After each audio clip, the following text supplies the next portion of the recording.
तो हेलो दोस्तों, एक बार फिर स्वागत है अपने धर्म रजिस्ट्री प्रो चैनल में। आज के इस वीडियो में हम क्लास 12 यानी कि नागरिक शास्त्र हमारा, ठीक है, पॉलिटिकल साइंस, ठीक है, और इसका हमारा चैप्टर है 5 और इस चैप्टर का हमारा पहला वीडियो यानी कि पार्ट 1 है, ठीक है। चलिए वीडियो शुरू करते हैं। देखिए हमारा चैप्टर है 5, ठीक है, नागरिक शास्त्र का, ठीक है, क्लास 12, ठीक है, और इसका हमारा पार्ट फर्स्ट है यानी कि, ठीक है, पहला वीडियो, ठीक है। और चैप्टर का नाम देखिए क्या है, तो चैप्टर का नाम हमारा समकालीन दक्षिण एशिया, ठीक है, हमारे चैप्टर का नाम है यानी कि अध्याय का नाम, ठीक है। पाठ का नाम हमारा क्या है, समकालीन दक्षिण एशिया, इसके बारे में जानेंगे, ठीक है। चलिए आगे देखते हैं। देखिए देखिए दक्षिण एशिया के देश, आखिर दक्षिण एशिया में कौन कौन से देश आते हैं, ठीक है। देखिए देखिए भारत, हमारा पहला तो भारत इंडिया यानी कि, ठीक है, और दूसरा पाकिस्तान, ठीक है, ये, और देखिए नेपाल, और देखिए भूटान, और देखिए मालदीव, श्रीलंका, बांग्लादेश, अफगानिस्तान और म्यांमार, ये हमारे दक्षिण एशिया में आते हैं ये देश, इतने देश, ठीक है। देखिए कितने हमारे, देखिए भारत पहला, दूसरा पाकिस्तान, तीसरा नेपाल, चौथा भूटान, और पांचवा मालदीव, छठा श्रीलंका, और सातवां बांग्लादेश, ठीक है, और आठवां अफगानिस्तान, और नौवां म्यांमार। तो कुल कितने हो गए, तो हमारे 9 हो गए कुल देश, ठीक है। तो ये दक्षिण एशिया में आते हैं ये 9 देश, इनके बारे में हम जानेंगे, ठीक है। इन्हीं से हमसे एग्जाम में क्वेश्चन पूछता है, ठीक है, इस चैप्टर में यही पूछा जाएगा आपसे। चलिए आगे बढ़ते हैं। देखिए देखिए दक्षिण एशिया के देशों में किस प्रकार की राजनीतिक प्रणाली है, आखिर किस प्रकार की राजनीतिक प्रणाली है, एक एक करके हम सभी के बारे में जानेंगे, ठीक है। देखिए भारत और श्रीलंका में यहाँ है लोकतंत्र, यहाँ पर लोकतंत्र यानी कि चुनाव होते हैं यहाँ पर, ठीक है, यहाँ पर लोकतंत्र कायम है। और देखिए नेपाल में राजतंत्र से लोकतंत्र, यहाँ पर यानी पहले जब जो हमारा नेपाल था, ठीक है, तो पहले इसको ये आज़ाद हुआ था, ठीक है, तो उसका क्या हुआ था, तो इसमें राजतंत्र था पहले, ठीक है, और बाद में इसमें लोकतंत्र हो गया, ठीक है। अभी इसमें वर्तमान में लोकतंत्र है, पहले राजतंत्र होता था पुराने समय में, ठीक है। देखिए पाकिस्तान और बांग्लादेश में सैनिक शासन तथा लोकतंत्र शासन। अब देखिए पाकिस्तान और बांग्लादेश है, ठीक है, यहाँ पर कभी तो सेना का शासन हो जाता है और कभी लोकतंत्र स्थापित हो जाता है, तो यहाँ पर स्थायी नहीं रहता है कोई, ठीक है, कभी लोकतंत्र हो जाता है, कभी सेना हो जाती है, सैनिक शासन, ठीक है। तो ये यहाँ पर है। और देखिए देखिए भूटान में राजतंत्र था। अब देखिए भूटान, वहाँ पर क्या था, राजतंत्र था यानी कि राजा का शासन, ठीक है, था, राजा होता था वहाँ पर। और परंतु अब वहाँ बहुदलीय लोकतंत्र की स्थापना के लिए कदम उठाए जा रहे हैं। अब वहाँ पर क्या हुआ है, बहुदलीय लोकतंत्र के लिए कदम उठाया जा रहा है, ठीक है, स्थापना के लिए। और देखिए मालदीव 1968 तक सल्तनत था यानी कि राजा होता था यहाँ पर भी, ठीक है, लेकिन देखिए वहाँ गणतंत्र की स्थापना की गई और अध्यात्मक शासन प्रणाली को अपनाया गया, ठीक है। कौन सी प्रणाली को अपनाया गया, तो अध्यात्मक प्रणाली को अपनाया गया, ठीक है। और सल्तनत कब तक थी, तो 1978 तक यहाँ पर सल्तनत थी, ठीक है। चलिए आगे देखते हैं। अब देखिए दक्षिण एशिया के देशों की मुख्य समस्या, आखिर इन 9 देश हैं, इनकी समस्या क्या है, इनमें क्या विवाद रहता है, क्या समस्या है इनकी, ठीक है, इसके बारे में देखेंगे। देखिए अब देखिए दक्षिण एशिया एक संघर्षों वाला क्षेत्र है। अब देखिए भारत और पाकिस्तान भी था उसमें, ठीक है, मैंने आपको बताया था। तो क्या होता है, भारत और पाकिस्तान का युद्ध होता रहता है, तो ये क्या होता है, तो इनमें संघर्ष रहता है, ठीक है, समस्या इनकी यह भी है इन दोनों देशों की। तो दक्षिण एशिया के देशों की समस्या के बारे में जानेंगे आप, ठीक है। देखिए और देखिए दक्षिण एशिया के देशों के बीच सीमा विवाद, जैसे कि भारत और पाकिस्तान के बीच कश्मीर को लेकर सीमा विवाद है, ठीक है। और देखिए दक्षिण एशिया के देशों के बीच नदी जल विवाद है, ठीक है, यानी कि भारत और पाकिस्तान में नदी जल विवाद भी है, सिंधु नदी को लेकर, ठीक है, विवाद है। और देखिए दक्षिण एशिया के कुछ देशों में जातीय संघर्ष भी देखने को मिलता है, जैसे श्रीलंका, ठीक है, श्रीलंका में। और देखिए दक्षिण एशिया के संवेदनशील इलाका है, कैसा इलाका है, तो संवेदनशील इलाका है, ठीक है। चलिए आगे देखते हैं। देखिए पाकिस्तान में लोकतंत्र के स्थायी न रह पाने के कारण, आखिर वहाँ पर क्यों नहीं टिक पाता है, कभी सैनिक शासन हो जाता है यानी कि सेना का शासन, ठीक है, और कभी लोकतंत्र स्थापित हो जाता है। आखिर यहाँ पर लोकतंत्र क्यों नहीं हर वक्त रह पाता है, क्यों नहीं टिक पाता है, इसके बारे में देखेंगे, ठीक, क्या कारण है। चलिए आगे देखेंगे। देखिए देखिए पहला पॉइंट हमारा, देखिए यहाँ सेना, धर्मगुरुओं और भूस्वामी अभिजातों का दबदबा है। जो सेना है वहाँ पर उसका दबदबा रहता है, और धर्मगुरुओं, ठीक है। और देखिए यानी कि धर्मगुरु मतलब समझते हैं आप, वहाँ पर मुस्लिम संख्या ज़्यादा है। और देखिए भूस्वामी यानी कि जिनके पास अधिक भूमि होती है, इनका दबदबा है, ये सरकार को अपनी मुट्ठी में रखते हैं, सरकार बनने नहीं देते हैं। तो यहाँ पर ये भी कारण है। और दूसरा पॉइंट देखिए, दूसरा पॉइंट देखिए, भारत के साथ तनावपूर्ण संबंध रहने के कारण पाकिस्तान में सेना समर्थक समूह अधिक शक्तिशाली है। अब देखिए भारत का पाकिस्तान के साथ संघर्ष रहता है, ठीक है, तो सेना है वहाँ की समर्थक, वो क्या है, ठीक है, वो समूह अधिक शक्तिशाली है, यानी कि सेना वहाँ की शक्तिशाली है, ठीक है।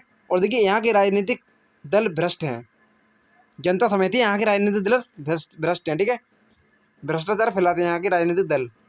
तो इस कारण वहाँ पर सैनिक शासन भी हो जाता है कभी कभी, और राजनीतिक शासन भी बदलता रहता है, ठीक है। अब देखिए चौथा पॉइंट देखिए पाकिस्तान में लोकतांत्रिक शासन को चलाने के लिए अंतर्राष्ट्रीय समर्थक भी प्राप्त नहीं है। जो अंतर्राष्ट्रीय समर्थन है, ठीक है, वो प्राप्त नहीं है। जैसे कि देखिए, क्योंकि अमेरिका और अन्य पश्चिमी देशों ने अपने स्वार्थ की पूर्ति के लिए सैनिक शासन को बढ़ावा दिया। अब जो देश हैं, जो दूसरे देश हैं, तो उन्होंने अपने स्वार्थ के लिए सैनिक शासन को बढ़ावा दिया गया, इन्होंने सैनिक शासन को बढ़ावा दिया, इन्हें लाभ हो सके इसलिए। आगे देखते हैं। अब देखिए भारत पाकिस्तान के बीच विवाद के कारण क्या है विवाद के कारण, आखिर इनमें तनाव क्यों रहता है, संघर्ष क्यों रहता है, इसका सॉल्यूशन देखेंगे। देखिए कश्मीर विवाद, फर्स्ट टॉपिक कश्मीर विवाद, कश्मीर को लेकर पाकिस्तान और भारत में विवाद रहता है, ठीक है। जैसे कि देखिए कश्मीर हमेशा से भारत और पाकिस्तान के बीच में विवादित मुद्दा रहा है। जब से भारत आज़ाद हुआ है तब से कश्मीर भारत और पाकिस्तान के बीच विवादित मुद्दा है, ठीक है, ये भी कारण है। और देखिए पाकिस्तान कश्मीर पर अपना दावा करता है, पाकिस्तान कहता है कि कश्मीर हमारा है और भारत कहता है कश्मीर हमारा है। तो इस प्रकार दोनों में हो गए बवाल, तो इसमें लड़ाई रहती है, दोनों में झगड़ा रहता है, विवाद रहता है, ठीक है। देखिए स्वतंत्रता के बाद भारत और पाकिस्तान के बीच कश्मीर को लेकर एक युद्ध हुआ। अब देखिए कश्मीर को लेकर भारत और पाकिस्तान के बीच युद्ध भी हो गया। इसमें कश्मीर का कुछ हिस्सा पाकिस्तान ने कब्जे में ले लिया, जो पाकिस्तान था उसने अपने कब्जे में कर लिया, कुछ हिस्सा अपने यानी अपने अधीन कर लिया, ठीक है, अपने में मिला लिया अपने देश के अंदर। तो इससे विवाद रहता है दोनों में। और देखिए एक और दूसरा मुद्दा देखिए जल यानी नदी जल विवाद, ठीक है। देखिए दोनों देशों में सिंधु नदी का जल विवाद प्रमुख है।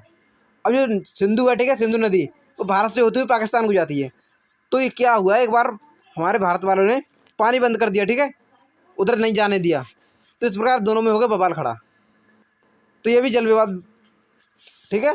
और देखिए 1960 में विश्व बैंक की सहायता से सिंधु जल नदी को हो गई थी, ठीक है, सिंधु जल संधि हो गई थी, ठीक है। क्या हुई थी 1960 में, विश्व बैंक की सहायता से सिंधु जल संधि हो गई थी। कब हुई, 1960 में। कौन संधि, सिंधु जल संधि, ठीक है, ऐसे कहा जाता है। और देखिए परंतु कुछ विवाद अभी भी बाकी हैं, इसका तो सॉल्यूशन कर दिया, संधि कर दी, ठीक है, लेकिन फिर भी कुछ विवाद अभी बाकी हैं, आगे देखेंगे। अब देखिए आतंकवाद, ठीक है, आतंकवाद भी इसका कारण है। देखिए आतंकवाद भारत और पाकिस्तान के बीच एक विवाद का प्रमुख कारण है, आतंकवाद को लेकर, यानी पाकिस्तान है जो घुसपैठिए भारत में भेजता है आतंकवादियों को, ठीक है। तो इस कारण जो पाकिस्तान सुधरता नहीं है, आतंकवाद फैलाता रहता है, तो इस कारण भारत इससे खिलाफ रहता है, तो दोनों में विवाद रहता है। क्योंकि पाकिस्तान की तरफ से भारत विरोधी गतिविधियों को बढ़ावा दिया जाता है, जो भारत के विरोधी होते हैं उनको बढ़ावा देता है पाकिस्तान, आतंकवादियों को ट्रेनिंग देता है, ठीक है। और देखिए धन और हथियार देता है, आतंकवादियों को उपलब्ध कराए जाते हैं पाकिस्तान की तरफ से। तो इस कारण भारत और पाकिस्तान के बीच विवाद रहता है, ठीक है।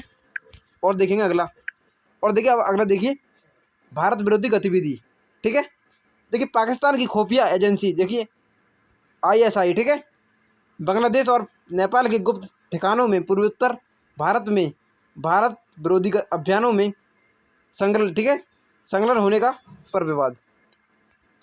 और देखिए सर्किल की सीमा रेखा विवाद, ठीक है। देखिए गुजरात में कच्छ के रण में सर्किल सीमा रेखा को लेकर दोनों देशों के बीच मतभेद, ठीक है, यानी विवाद है दोनों में। और देखिए सियाचिन ग्लेशियर विवाद, ठीक है। देखिए भारत और पाकिस्तान के बीच सियाचिन ग्लेशियर पर नियंत्रण, ठीक है, तथा हथियारों की होड़ को लेकर भी तनातनी रहती है, ठीक है। ये कारण थे कुछ विवाद के, ठीक है। अब देखेंगे हम भारत और पाकिस्तान के बीच युद्ध, ठीक है, कितने युद्ध हो चुके हैं। अब देखिए भारत और पाकिस्तान के बीच आज तक 4 युद्ध हो चुके हैं, ठीक है, वर्तमान तक, ठीक है, यानी 4 युद्ध हो चुके हैं अभी तक। देखिए कितने युद्ध हो चुके हैं, तो 4 युद्ध, ठीक है। देखिए पहला कब हुआ था, तो पहला युद्ध हुआ था 1947 में 1948 तक, ठीक है, जो कश्मीरी मुद्दा था इसमें। और देखिए दूसरा युद्ध हुआ था 1965 में, पाकिस्तान ने आक्रमण किया था, इसमें भी हार गया। चारों युद्धों में पाकिस्तान पराजित हुआ, फिर भी नहीं सारा समय था पाकिस्तान। और देखिए तीसरा युद्ध 1971 में हुआ था, ठीक है, बांग्लादेश संकट, जिसमें बांग्लादेश का निर्माण हुआ। देखिए चौथा युद्ध हुआ था 1999 में, ठीक है, जिसमें कारगिल समझौता हुआ, ठीक है, कारगिल युद्ध बोलते हैं हम इसे। देखिए